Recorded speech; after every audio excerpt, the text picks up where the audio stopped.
Ok.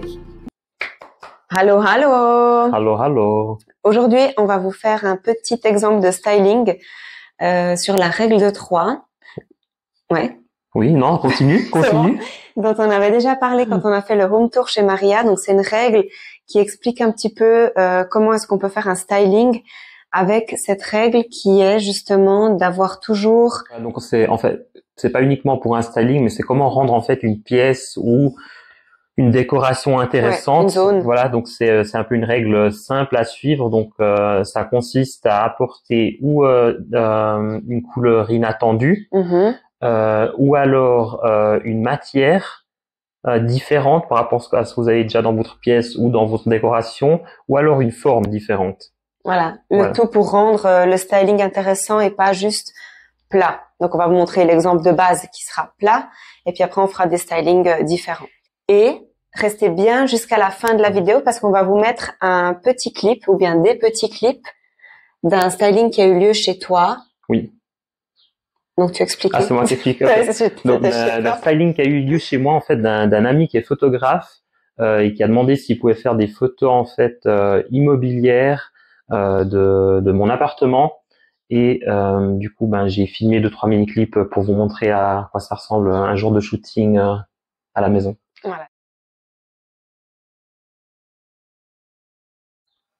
Donc, voilà pour tout le monde. Ça, c'est notre base qui est assez simple. Donc, un livre noir et puis un joli vase noir aussi. Donc, ça, c'est la base pour les 3 stylings.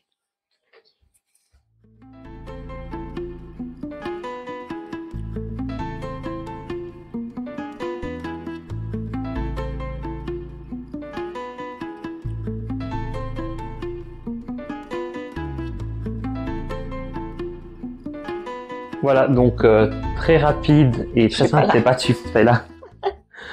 Donc vraiment styling rapide pour vous expliquer ce règle de 3. Donc là, on est sur les formes, elles sont toutes rondes avec les vases. Donc c'est pas un contraste de forme. Par contre, au niveau des textures, voilà, ça change. On a de la texture ici amenée par de la verdure qui est très sèche maintenant.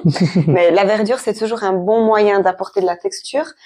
Pas la verdure, mais oui. Si, des plantes, de la verdure, des fleurs. Bon, ça apporte aussi une touche de couleur en vrai. Oui, mais là, justement, dans cet exemple, on veut vous parler des matières pour vous montrer que juste avec quelques matières différentes, ça donne plus intérêt. Ouais. Ça rend déjà donc plus intéressant. Et donc justement, les fleurs ou les plantes, c'est, je dirais, la manière la plus simple d'apporter une texture ou une matière différente.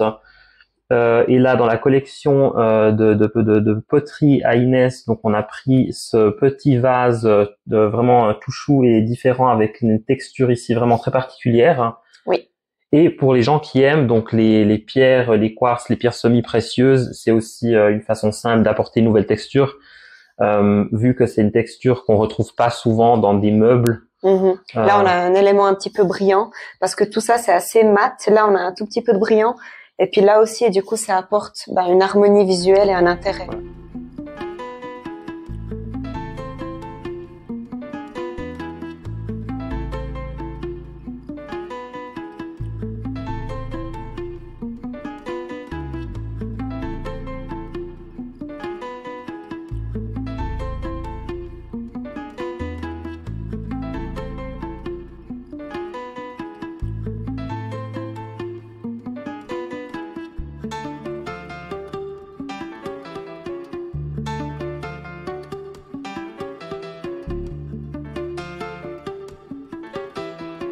Voilà.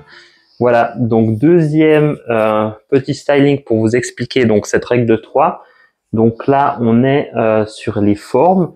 Donc rendez donc une décoration ou une pièce intéressante par des formes différentes. Si vous aimez tout de la même couleur, par exemple, il y a quand même moyen de rendre les choses intéressantes. Voilà. C'était pas facile à faire ce styling pour nous, hein? Non, parce que c'était difficile de trouver des éléments de formes différentes, mais qui restent dans les mêmes teintes. Donc là, on est parti vraiment sur quelque chose de très foncé, hein, vu que la base, elle était foncée déjà.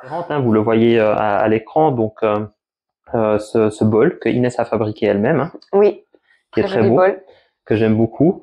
Ensuite, les livres qui sont qui ont toutes des lignes droites. Hein, on n'est pas sur une forme très rectangulaire avec ces livres entassés. Mais on les a augmenter au niveau de la taille, comme ça change aussi au niveau des dimensions. Voilà, exactement. Et pour contraster donc au niveau des formes, pour contraster ces lignes très droites, donc on est parti après sur des choses plutôt arrondies.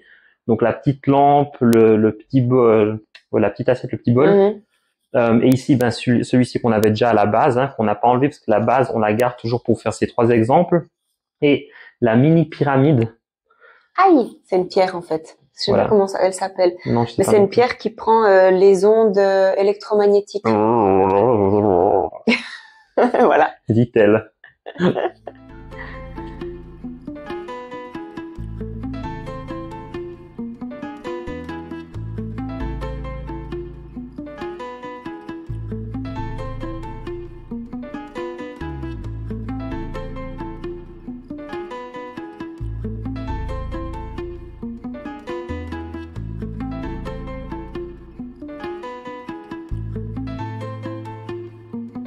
Là, ce qui pour moi est le contraste le plus facile à faire, c'est d'apporter des touches de couleur, et la touche de couleur qui fonctionne toujours bien, c'est le rouge. Après, je trouve que le rouge et le noir ensemble, ça fait un contraste qui est un peu fort. Du coup, on l'a quand même adouci avec quelque chose un petit peu de blanc, parce que du coup, ça crée un peu comme un liant, une transition. Les fruits, c'est toujours une bonne chose aussi pour apporter une touche de couleur. J'aime bien d'ailleurs, j'ai toujours des pommes chez moi ou alors des oranges. Mais là, dans le contexte, les pommes, elles allaient mieux. Et puis après, rien, j'ai allumé un peu de sauge pour nous purifier et vous purifier, voilà. Non, mais ce que je trouve aussi qui est important dans le styling, donc là, on a fait 3 stylings différents, mais des fois... Et je dois quand même dire de façon très rapide pour vraiment vous montrer vite fait cette règle 3. Les différences. Mais après, c'est vrai que on est toujours dans beaucoup plus de différences à la maison. Donc, des fois, il y a un mix. Il y a un mix de textures, il y a un mix de couleurs, il y a un mix de formes qui font des contrastes. On n'est pas toujours en train de se dire, là, je fais que un contraste de couleurs, ou je fais que un contraste de forme, parce que forcément, ça se mélange. Voilà, donc cette règle 3, en fait, mélanger donc ces 3 règles ensemble. Voilà, exactement. Et puis, moi, je trouve que quand c'est trop stagé, quand ça fait trop mis en place, c'est pas forcément naturel. Donc, typiquement, là, j'ai allumé la sauge, non, j'ai le Palo Santo à côté, mais la sauge, et je trouverais intéressant de laisser, pourquoi pas, traîner la boîte d'allumettes ouverte à côté, ce qui rend le tout plus spontané. Oui, c'est vrai. Pas forcément bordélique, mais spontané. Oui. D'ailleurs, on n'avait pas prévu de le faire, mais pourquoi pas faire maintenant à la fin vite fait un styling où on met en fait ces 3 règles ensemble. Ok, est-ce qu'on ajoute ça? Oui, on fait vite ça.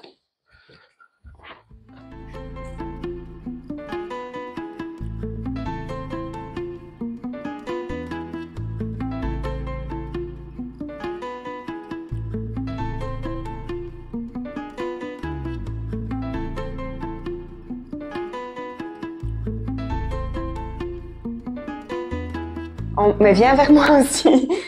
Tu veux que je m'assieds moi là? Non, c'est bon. Ok. Alors là, on a juste fait un styling spontané, sans réfléchir est-ce qu'on fait les formes, est-ce qu'on fait les couleurs, et on se rend compte qu'il y a un mix un petit peu de tout. Ça reste assez neutre, il y a toujours pas de surcharge visuelle.